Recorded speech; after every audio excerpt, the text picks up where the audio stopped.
Lovely Angel کے پیارے ناظرین السلام علیکم۔ تیری میری لو اسٹوری دوسری قسط۔ شفا کے ساتھ وقت گزار کر اب اس کا رخ شکور کاکا کی دکان کی طرف تھا، جہاں حسب معمول احمد بیٹھا خواری کاٹ رہا تھا۔ وہ دھیرے دھیرے ہرنی کی چال چلتی اس کے سر پر جا کھڑی ہوئی۔ احمد، تو یہاں کیا کر رہی ہے؟ احمد سوالیہ نظروں سے اسے دیکھتے ہوئے اٹھ کھڑا ہوا۔ وہ میں تم سے ملنے آئی تھی اور نہ مجھے گول گپے بھی کھانے تھے۔ وہ ایسے شرما رہی تھی جیسے بہت بڑا کارنامہ سر انجام دیا ہو اور اب اپنی تعریف سن کر لال ہو رہی ہو۔ دیکھ، ابھی میں تجھے گول گپے کھلانے نہیں لے جا سکتا۔ شکور کاکا اپنے گھر گئے ہیں، میں دکان کو ایسے چھوڑ کر نہیں جا سکتا، وہ سمجھانے والے انداز میں بولا۔ کون سا سونے کے زیورات کی دکان ہے جو چوری ہو جائے گی؟ چھوڑ کر نہیں جا سکتا، زینب نے غصے سے کہتے ہوئے آخر میں منہ بنا کر اس کی نقل اتاری۔ دیکھ زینی، میں بعد میں بھاڑ میں جاؤ، تم نہیں کھانے مجھے گول گپے، بلکہ خود خرید کے کھا لوں گی میں، ہاں نہیں تو۔ اس کی بات کاٹ کر کہتی وہ غصے سے تن فن کرتی وہاں سے نکل گئی۔ احمد نے بے بسی سے اسے جاتے دیکھا اور اپنے سر پر ہاتھ پھیر کر دکان کے اندر چلا گیا۔ خدیجہ آپا، آپ آئیں نا، فاطمہ کے پیچھے آتی خدیجہ بیگم کو دیکھ کر نگہت بیگم فوراً اپنی جگہ سے کھڑی ہوئیں۔ اے فاطمہ، جا جا کر آپا کے لیے پانی لے کر آ۔ خدیجہ بیگم سے مل کر انہوں نے فاطمہ کو حکم دیا، جو اسباب میں سر ہلاتی فوراً کچن میں دوڑ گئی۔ بیٹھو نا آپا، بتاؤ کیسے آنا ہوا؟ صحن میں بچھی چارپائی پر اپنے ساتھ بٹھائے اب وہ سوالیہ نظروں سے خود سے بڑی بیوہ بہن کو دیکھ رہی تھی۔ دیکھ نگہت، میں ضروری بات کرنے آئی ہوں، انہوں نے تمہید باندھی۔ ہاں ہاں، بلا جھجک کہیں۔ دیکھ، اب مجھ بوڑھی عورت میں اتنی جان نہیں کہ گھر سنبھال سکوں، اور رابعہ ابھی چھوٹی ہے، اس لیے میں چاہتی ہوں تو اب جلد از جلد زینب کی شادی احمد سے کر دے تاکہ وہ آ کر اپنا گھر سنبھالے۔ خدیجہ بیگم نے سنجیدگی سے اپنی بات نگہت بیگم کے سامنے رکھی۔ آپ کی بات ٹھیک ہے آپا، پر ابھی مجھے زینب کے ابا سے بات کرنی پڑے گی، ابھی تو ہم نے زینب کے جہیز کے لیے بھی کچھ ٹھیک سے تیاری نہیں کی۔ نگہت بیگم نے پریشانی سے کہا۔ جہیز کی فکر تو مت کر، ہمارے گھر میں جو کچھ ہے سب زینب کا ہی تو ہے، بس تو اسے رخصت کرنے کی تیاری کر۔ وہ فراغ دلی سے بولی۔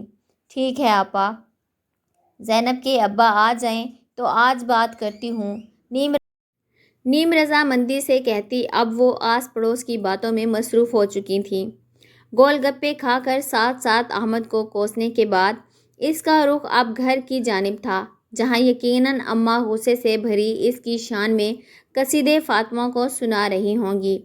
وہ انہی سوچوں میں گم ابھی سڑک پار کر رہی تھی جب اس کی نظر سامنے کھڑی بلیک مرسڈیز پر پڑی، جس میں سے تقریباً 40 سال کی عمر کے لگ بھگ ایک پرکشش و سمارٹ شخصیت کا مالک وہ شخص کوٹ پینٹ پہنے باہر نکل رہا تھا۔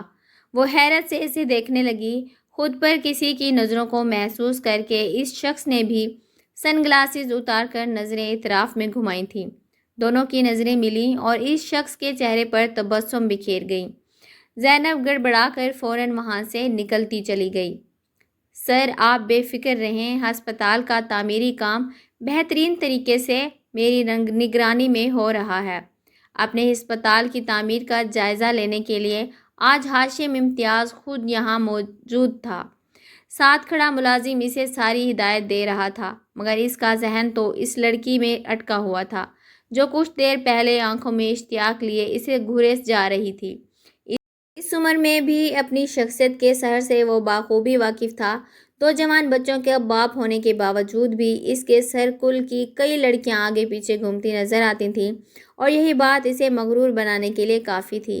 زینب کے خیال کو دماغ سے جھٹکتے ہوئے وہ ملازم کی طرف متوجہ ہوا۔ کریم، اس علاقے میں کوئی بڑا ہسپتال نہیں ہے، لوگ دوسرے شہر علاج کے لیے جاتے ہیں، لیکن اس ہسپتال کی تعمیری کے بعد انہیں کہیں اور نہ جانا پڑے، اس لیے میں چاہتا ہوں کہ سارا کام اچھے سے ہو۔ بالکل سر، یہاں کے لوگ بھی اس ہسپتال کو لے کر بہت خوش ہیں، جلد ہی اس کی تعمیری کا کام مکمل ہو جائے گا۔ کریم اب اس ہسپتال کو لے کر لوگوں کے خیالات بتا رہا تھا، جسے سنتے ہوئے وہ اپنی گاڑی کی جانب بڑھ گیا۔ اس جیسے آدمی کو ابھی اور بھی اہم کام نپٹانے تھے۔ گھر آ کر اماں کی ڈانٹ اور گھر کے کام نپٹانے کے بعد اب وہ کمرے میں چارپائی پر لیٹی مسلسل فاطمہ کا دماغ کھا رہی تھی۔ پتہ ہے فاطمہ، اتنی بڑی گاڑی تھی۔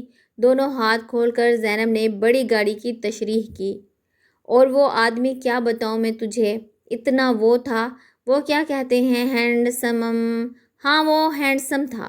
اس نے دماغ پر زور دیتے ہوئے انگریزی زبان کا قتل عام کیا تھا۔ اف آپی، بس کر دو، آدھے گھنٹے سے تمہاری سوئی وہیں اٹکی ہوئی ہے، فاطمہ نے چڑھتے ہوئے کہا اور اپنی توجہ واپس اسکول کی کتابوں میں کی۔ کل اس کا ٹیسٹ تھا جس کی وہ تیاری کر رہی تھی، پر زینب کی باتیں اس کا دھیان بٹا رہی تھیں۔